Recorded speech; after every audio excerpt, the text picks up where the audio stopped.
Agora a gente vai fazer um exercício para aplicar o que a gente viu de movimento circular não uniforme. Tá? Nesse exercício a gente tem uma partícula escrevendo uma trajetória circular em sentido horário. A gente tem o raio da trajetória e tem o valor da aceleração nesse ponto Q, e a gente tem o vetor aceleração também indicado geometricamente na figura. E, ainda na figura, se a gente quiser desenhar o vetor velocidade, ele está aqui, velocidade, no ponto Q, tangente, só que no sentido horário, que foi a informação dada no enunciado. A gente vai fazer primeiro os 3 primeiros itens e depois a gente olha para o quarto com calma. O meu primeiro passo também é anotar os valores, deixar claro para a gente. Tá? O raio, raiz de 3 metros, e a aceleração no ponto Q igual a 24 metros por segundo ao quadrado. Maravilha. Essa aceleração é esse vetor em azul desenhado aqui. Em vermelho já tem ele decomposto em duas partes. Uma parte radial para dentro e outra parte tangente à circunferência. São justamente as componentes normal e tangencial da aceleração. E é isso que o exercício pede. Ele pede quanto vale a aceleração normal, a gente pode falar em módulo e a gente pode escrever os vetores depois. E a aceleração tangencial, quanto vale cada uma? Ora, a gente tem aqui que a aceleração normal vai ser o cateto adjacente a esse ângulo de 30, onde a hipotenusa é a aceleração toda. Então, a gente tem que o valor da aceleração normal vai ser o módulo da aceleração no ponto Q vezes o cosseno de 30 graus. Ora, a gente tem aqui, então, 24 metros por segundo ao quadrado vezes cosseno de 30. Tá? O que eu lembro é que os ângulos de 30 e 60, um tem seno, o outro tem cosseno, sendo meio ou raiz de 3 sobre 2. E eu lembro que, ora, o ângulo de 30 sendo menor do que o 60, ele tem o cosseno maior do que o seno, ao passo que o ângulo de 60 vai ter o seno maior do que o cosseno. Então, o cosseno de 30 é o maior entre o raiz de 3 sobre 2 e o meio, que é justamente o raiz de 3 sobre 2. Tá?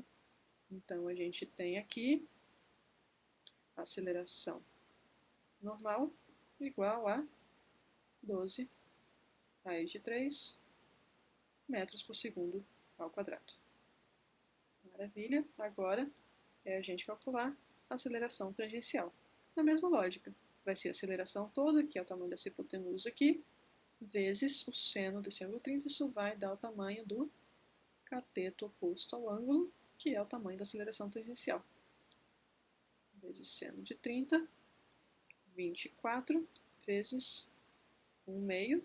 Então, a gente tem a aceleração tangencial igual a 12 metros por segundo ao quadrado. Maravilha. A gente pode aproveitar e escrever vetorialmente só pelo exercício mesmo. Tá? Para a gente escrever vetorialmente, a gente tem a aceleração normal, ela é esse tamanho aqui, radial para dentro. Então, ela vai ser menos 12 raiz de 3 R chapéu. Enquanto a aceleração tangencial vai ser, ela está no sentido anti-horário, que é o sentido positivo, é o sentido do versorzinho teta chapéu. Então, vai ser mais 12 teta chapéu. Beleza? Somando essas duas, a gente tem a aceleração no ponto Q, sendo exatamente aquele vetor desenhado na figura. Tá feito, né? Mais até do que ele pediu, porque afinal de contas a gente está aqui estudando, não só resolvendo exercícios, certo? Vamos lá para o item 2. Calcule o módulo da velocidade em metros por segundo da partícula em Q. Então, a gente quer o módulo desse vetor velocidade aqui. Tá? Velocidade no ponto Q. Ainda aproveitando o exercício, a gente pode escrever esse vetor velocidade vetorialmente. Ora, ele está no sentido negativo em relação ao versor angular. Então, ele vai ser menos VQ vezes o versor θ. E assim eu convencionei que VQ sem setinha é o módulo da velocidade. Beleza? Tá? Então vai ser um valor positivo. O que a gente sabe do movimento? Ora, é um movimento circular, certo? Então a gente tem que, se é um movimento circular, implica que a aceleração normal é a nossa querida aceleração centrípeta, que tem uma relação direta com a velocidade linear e o raio, ou equivalentemente com a velocidade angular e o raio. Certo? Como ele pediu ali a velocidade linear, então a gente pega essa parte e usa o seguinte, ora, a gente sabe a aceleração normal no ponto Q. Quanto que é? Então ali, ó, aceleração normal no ponto Q é 12 raiz de 3, certo? Em módulo. Lembrem que essa equação aqui é pro módulo. Então a gente tem 12 raiz de 3, eu vou colocar a unidade para a gente ver como funciona direitinho, dimensionalmente, tá? Vai ser igual a velocidade em Q ao quadrado, tanto faz, se módulo ou não, porque está ao quadrado, dividido pelo raio. Logo, a gente tem o quê? Que a velocidade em Q ao quadrado vai ser igual a 12 raiz de 3 metros por segundo ao quadrado vezes raiz de 3 metros. Dá metro ao quadrado por segundo ao quadrado, tirando a raiz, a gente tem então que o módulo da velocidade no ponto Q vai ser raiz de 12 vezes 3, que é raiz de 36, portanto 6 metros por segundo. Ótimo. Agora o item 3, a gente quer a velocidade angular da partícula e saber se ela é positiva ou negativa. Primeiro sobre o sinal. Ora, a gente sabe que o giro está no sentido horário. O sentido horário é o sentido negativo de crescimento do ângulo. Certo? O ângulo cresce de acordo com o sentido convencionado no ciclo trigonométrico, que é o sentido anti-horário. Tá? Portanto, a gente tem a velocidade angular negativa. Dito isso, a gente pode calcular qual a relação entre a velocidade angular e o que a gente sabe até então. A gente sabe a aceleração centrípeta, então a gente poderia usar essa relação aqui, mas a gente tem também a relação entre a velocidade angular e a velocidade linear. Tá? Deixa eu colocar aqui um símbolozinho subscrito Q para falar que eu estou falando da velocidade angular no ponto Q.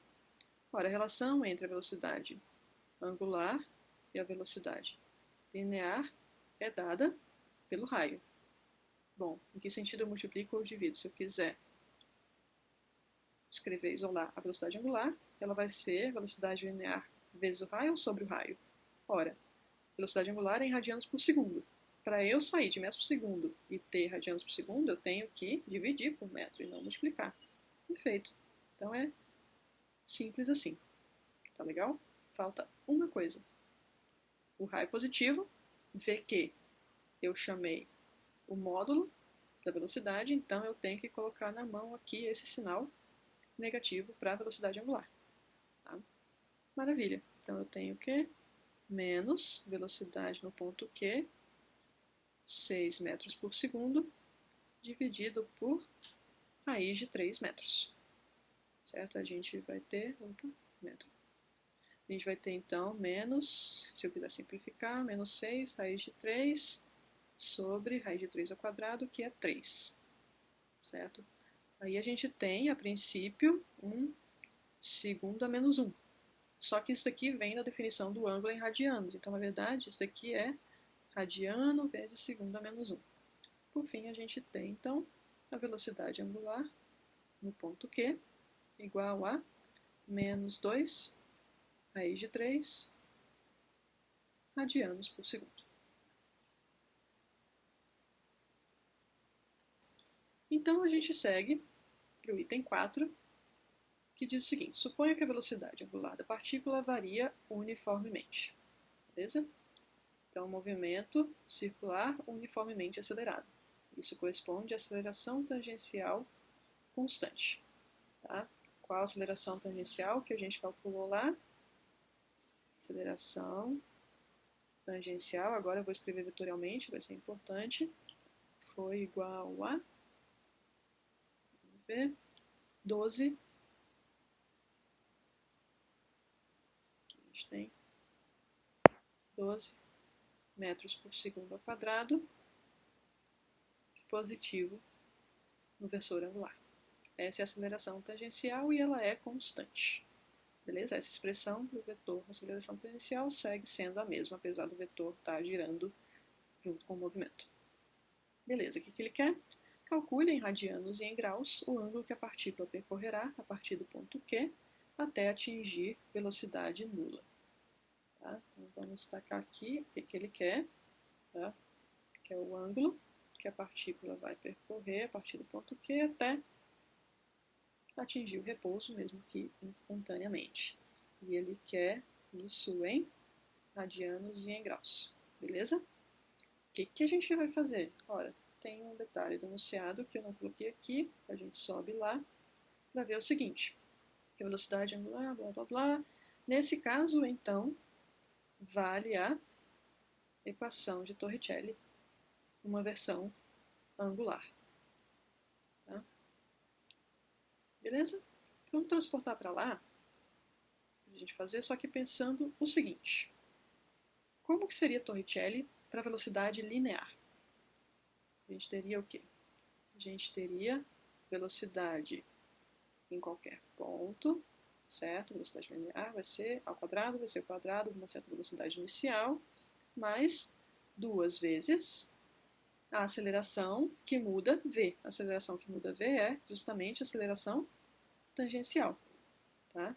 A gente tem ali no finalzinho do vídeo anterior, a gente viu que a aceleração tangencial é R, isso geral, tá?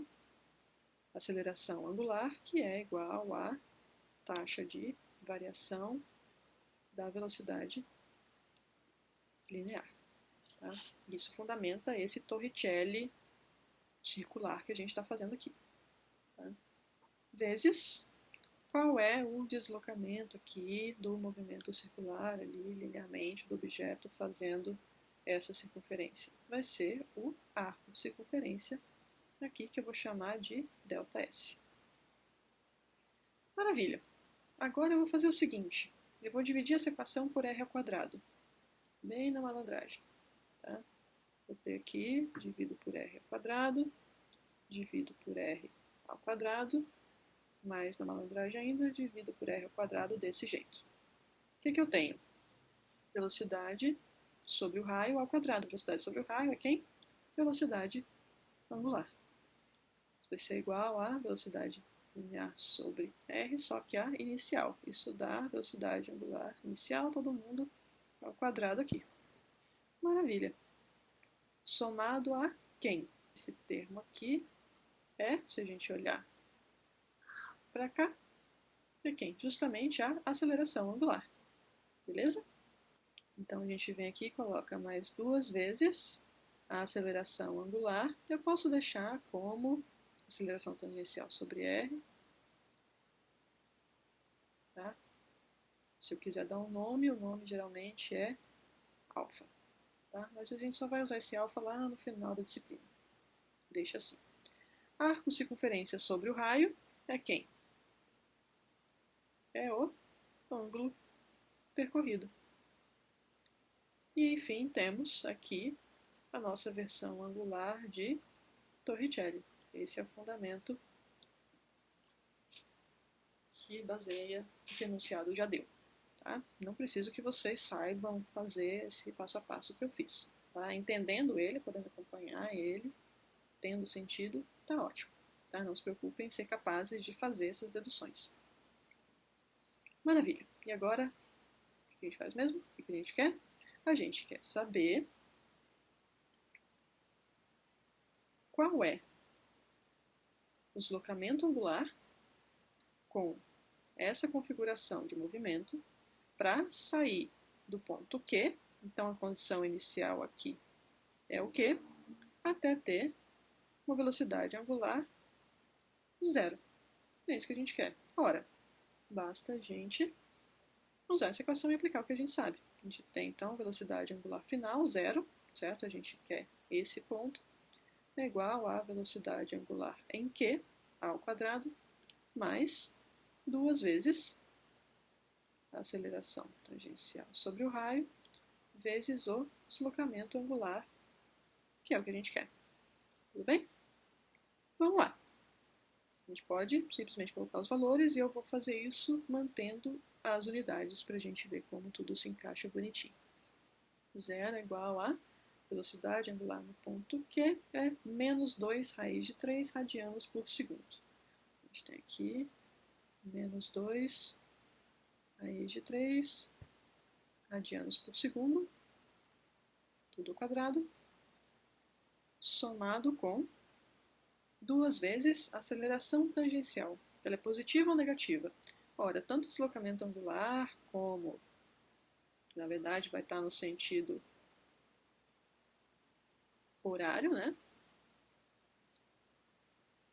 Está com um sinal embutido ali. Essa equação, ela tem incorporado os sinais certinhos. Então, apesar de ele estar, digamos, freando a aceleração tangencial, está no sentido tangencial positivo. Ao passo que o deslocamento angular, a gente espera que dê um resultado negativo, certo? Então, vamos lá. Aceleração tangencial, 12 metros por segundo ao quadrado, positivo, e o raio, raiz de 3 metros. Isso tudo vezes o deslocamento angular. Beleza? Falta alguma coisa? Tudo certinho, né? Vai dar em radianos o ângulo. Agora, a gente manipula um pouquinho mais essas contas. A gente tem aqui, o menos vai cancelar, então a gente vai ter 4 vezes 3, mais 24 sobre raiz de 3 vezes o deslocamento angular. Portanto, o deslocamento angular vai ser quanto? 12 menos 12, certo? Menos 12 dividido por 24 sobre raiz de 3. Então, raiz de 3 vem para cima. Θ é igual a menos raiz de 3 sobre 2 radianos. Temos ele aqui. Tá? Bom, a gente tem que calcular agora em graus. Para isso, a gente faz assim. Menos raiz de 3 sobre 2 radianos vezes, a gente tem que multiplicar por 1, certo? E eu preciso cancelar radianos, então eu vou colocar aqui radianos e eu quero graus. Conversão simples de fazer é que π radianos são 180 graus. Logo, esse mesmo deslocamento angular é igual a 90, certo? Isso aqui, menos 90 raiz de 3 sobre π graus. Tá feito. Tem uma coisa que eu deixei ali, não toquei numa certa questão, que eu vou deixar para vocês. Qualquer coisa me procurem no atendimento, tá? Para o vídeo não ficar muito longo. Não sei se alguém ficou intrigado, que eu usei aqui Δθ sendo o deslocamento angular, mas seria o deslocamento angular ou o ângulo percorrido? Notem o seguinte, que sendo um movimento circular, não precisa ter uma inversão de movimento para o objeto voltar para o mesmo ponto em ângulos. Percebem? Se eu pegar aqui, ó, vamos desenhar uma circunferência, tá? cara estava inicialmente no ponto Q, que estava aqui.